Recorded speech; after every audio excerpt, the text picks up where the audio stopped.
I've missed you, and welcome to my annual faculty meeting where we can have everybody in the room. This is my 28th startup in public schools.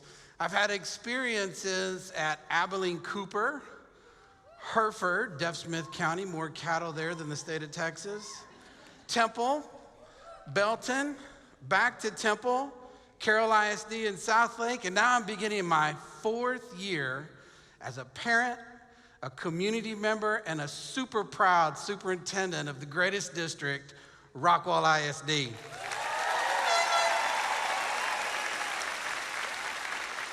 This is going to be the very best school year yet, and I want to welcome everyone, especially our new teachers. I had the opportunity to see a lot of you this year, and are you guys excited? You bet you are. Thank you, principals. You have brought some amazing talent. I've heard it from our coordinators and I've heard it from our staff. I'm excited for the excellence that you're going to give to our students when they enter your classroom. We appreciate you. And speaking of the very best, I want to honor our school board. Mr. Bailey introduced our school board earlier, and I want to let you know that Region 10 out of 130 school boards in our region, our school board was the Region Honor Board of the Year. And it gets even better. It gets even better. Out of 1,023 school boards in the state of Texas, Rockwall ISD School Board is one of 5 who will compete for the state of Texas Outstanding School Board of the Year in September. Wish them luck, y'all. Thank you to our board members who freely give, volunteer their time to support you. And you know what? That's some truth right there. You know what else is the truth? Let me tell you what I've learned after 27 years serving thousands of students, including our students in Rockwall ISD. You see those students on the screen? Are those Rockwall ISD students? Is it the truth that those students will enter your classroom on August the 19th? Is it true that all of the students on the screen have the same fundamental knowledge ready to go to learn in your classroom? No. Is it true that all students learn the same? When you consider that all students learn differently, does your teaching meet the individual needs of every student? What about perceptions? If you only believe in what you outwardly see from our students, would you be wrong? Staff, after 27 years, the one thing you don't want to get wrong is believing that innovation can occur without relationships. The one thing I know is not all students learn the same, feel the same, but our collective call to action that I want to share with you is about empowering students to be independent, value relationships, and achieve excellence as thriving members of our dynamic global community. And I want to share with you also our 3 core values. I really enjoyed you guys holding your lights up. That was great. Relationships, innovation, and excellence. And consider this. Innovation without relationships limits learning. Relationships without innovation limits learning. But when you combine relationships with innovation, the excellence that can be achieved is so great. And I want to encourage everybody to make sure that we balance those two. And in Rockwall ISD, as you know, our 3rd core value is always about excellence. And collectively, we're going to work together to ensure that our students receive our very best this year so they can be independent students who value relationships and achieve excellence as thriving members of our dynamic global community. As I said earlier, most importantly, I want to share with you that I've been married for 28 years to my best friend, Kim, who's here today. I'm the proud father of 3 children, Josh, who's a Rockwall High School graduate and a junior at Harvard University. Matt, who's a graduate of Rockwall High School and will be going to Stephen F. Austin. And my daughter, Anna, who's a sophomore at Rockwall High School. You can say, that's kind of cool, you're clapping for my kids, I like that, that's nice. So to say that I have a personal interest in this district is an understatement. I'm a father, I'm a community member, and I'm also the superintendent, and I love being a part of our Rockwall ISD school district. Let's take a look at some of our breakthrough initiatives. I want to remind you, going back to the last 36 months, in 2016 and 2017, you can see on the screen all the work that's been done over the last 3 years. From curriculum changes to building new buildings to improvement in our overall programs, all of you have been a part of that. Look at 2017, 2018. Now, don't ever forget that you were a part of that. Over the last 3 years, we've had over 40 lunch and listens, and our staff has looked at the hours that we spent talking to you during those lunch and listens, and we feel like at approximately 157 hours over the last 3 years, we spent our time communicating with you about a lot of these improvement initiatives. And that's not including the hours you spend talking to me at Tom Thumb, at Starbucks, at Walmart, at Chiloso. Oh, sorry. You know you have, though, and I love that. We want to be approachable, and that's all a part of being in the family. So what's in store for this year? Take a look. It's going to be another great year, and you can see the initiatives that we have there, including the building of a new building to help relieve some of the enrollment at Hayes Elementary School. Do you get it? Do you get what we're about? We're about improvement, and we're about working together. Look around. Do you see the teachers who get it? Do you see the teachers who get that they play a huge role in every student? How do we get there? We get there through time management. And I want you to know, when we talk in the office, I respect your time. That's one thing you can never get back. When we as a team consider your time, I want to introduce, and a lot of you know this, the Pareto principle. And the Pareto principle means that 80% of your results come from 20% of your effort.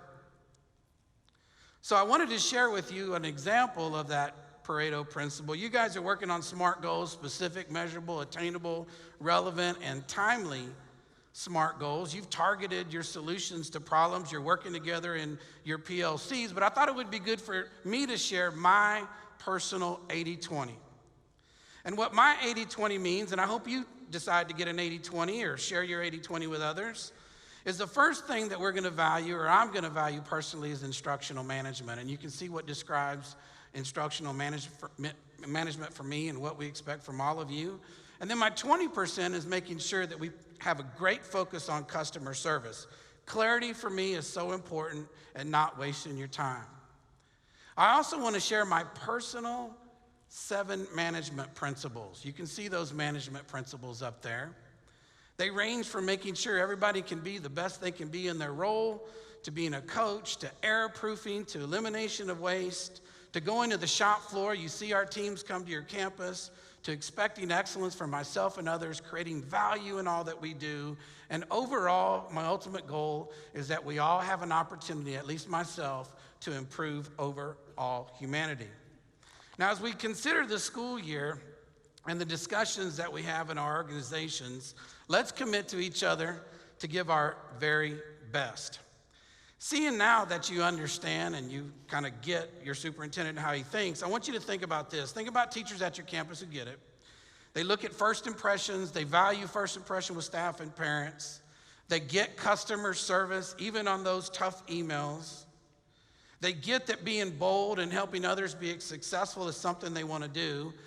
They participate without judgment and blame in the organization, only trying to solve problems, and instead they look for solutions. They get what it means to take responsibility for all of our students, and they get what it means to win for kids. As an example of staff who get it,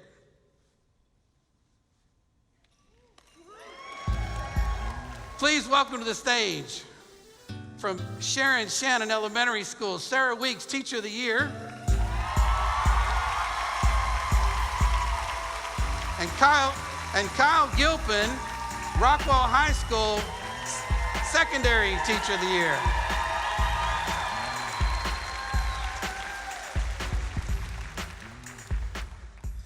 Guys, welcome.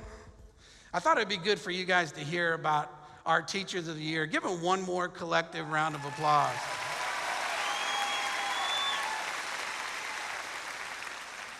So for our new folks and our current staff, thank you for being here. Will you share with us kind of how long you've been in Rockwall ISD? This will be my 7th year, and I even student taught here, and I've been at Shannon the whole time. This is my 13th year in education and 3rd year at Rockwall High School. Awesome. You guys had an excellent years. The secondary level, wow. The elementary level, wow. All the achievement that we have across the district. I know your math team, specifically at the secondary level, had a great year in improving student achievement. I would clap for that, I'm just saying. But let's talk about the culture in Rockwall ISD. Can you share the culture in Rockwall ISD and what you experienced at the campus? I define the culture in Rockwall ISD as a big community, collaboration, and the pursuit of excellence. Okay, all right. I agree with Kyle. We're held to pretty high expectations here, which I think is good, but it's done in such a supportive and collaborative way. Anytime that you need something or your kids aren't getting where they need to be, there is a huge support system that's there to swoop in and give you exactly what you need. Awesome. So what do you do in your classroom that makes your students be successful? Well, I know setting personal relationships with your students is very, very big. Creating a class atmosphere where students are okay with making mistakes and they understand that that's part of the learning process. And I'm really big on having a growth mindset. After every success and every failure, you should question, what now? Never being satisfied. Awesome. I agree with Kyle, and the relationship part has to be number one. On Thursday, Melanie Acker said something that really stuck with me, that you can't reach Bloom's until you've met Maslow's. And so meeting those needs of the kids wherever they're at has to be number one in your classroom, and then you can dig into the things. I also like to really instill a mindset that they can do hard things. I think kids, especially at the elementary level, they don't have a worldview yet, but they need to learn early on that things are gonna be hard and there's gonna be struggles, but they're bigger than that, and they can do the hard things that they're up against. Great job.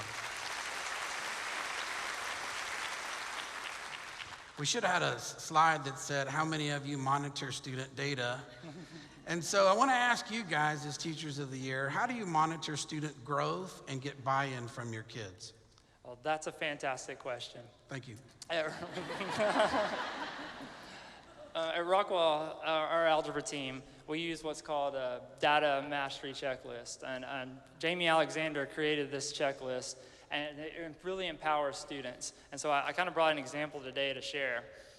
And what's so great about this checklist is that after every assessment, students not only get their cumulative average, but they also track how they did or they're progressing on each TEK.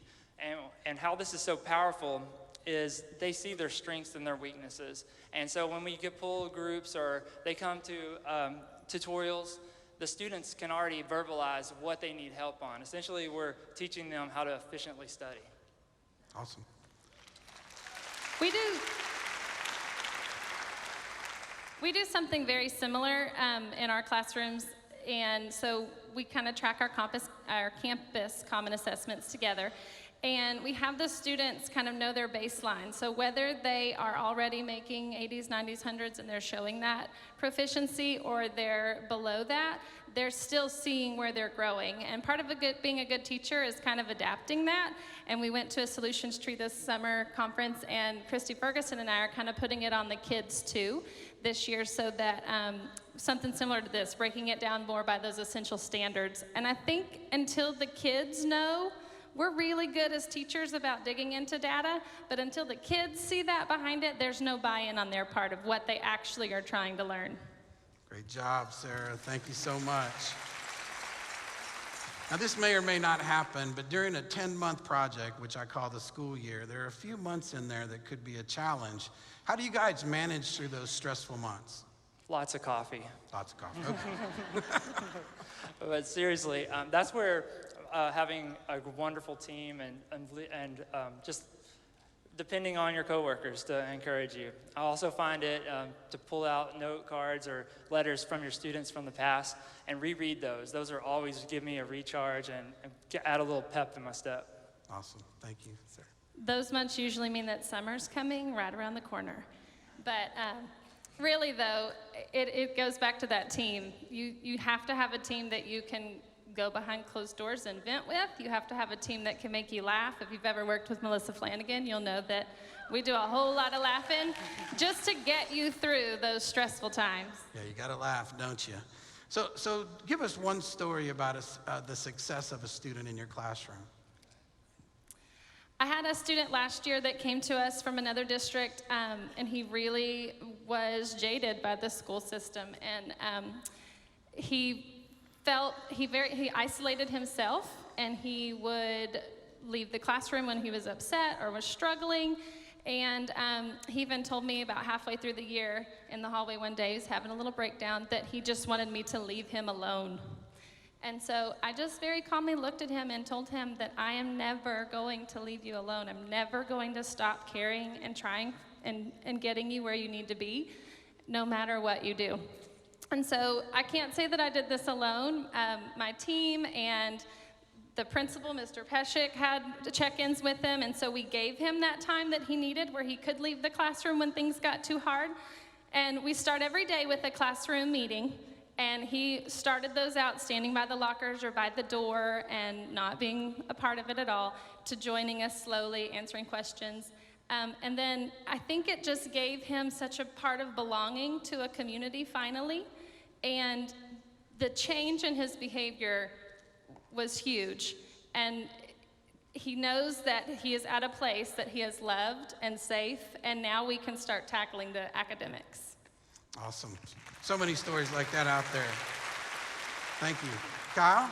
I had a young man last year. He came in. He had struggled with math for many years, so obviously his confidence coming into my class was very low. So I started just to pour out affirmations to him and to kind of always phase in that my growth mindset with my kids. And he really caught on within a few weeks. And he really started to see that it wasn't always about getting the right answer. Sometimes it's about the process. And through that, he started to gain that confidence in asking questions. And then it was question after question after question, which was wonderful. And from there, he just grew and grew immensely. And so by the end of the year, I was so proud of him, but I never expected it. On the last day of school, he came and brought me this notebook, and it says, math, mistakes allow thinking to happen. And at that point, I was like, okay, he's getting it. And so he wrote me this little note, and it says, thank you, Mr. Gilpin, for being the best math teacher you've ever had and making me not hate math. Also, thank you for being helpful and answering all my questions, which were a lot, and not moving me forward until everyone understood the topic. You're the best, thank you. And I know, Dr. V, everybody in here has a story just like that one. And that's what makes this career so rewarding and so special. Thank you, Kyle. That's phenomenal. You guys are great. It's an honor to have you up here. I do have some quick hit questions for you. Are you ready? Real quick here. Favorite dessert? Chocolate ice cream. Cobbler and ice cream. Okay. Last book that you've read? Hacking Mathematics. Does giraffe soup count? I read it every night to my 2-year-old. Okay. All right, here's a tough one. Mi cocina or Chilosos? Chiloso. All right, here's the last quick question. Rockwall High School or Rockwall Heath High School? Jacket fight never dies. Hawk Nation. Sarah, what'd you say? Hawks. All right. Sarah and Kyle, thanks for being good sports this morning and sharing your expertise with our staff. We see why you guys were the teachers of the year. Thank you.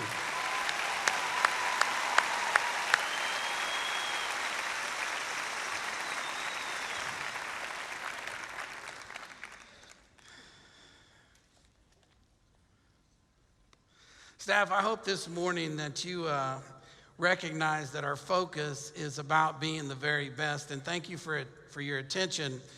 Say hi when you see me in the hallways, high five, invite me to your classrooms, or maybe unlock the door if you hear him at the campus. I'm sure there's a code word out there somewhere.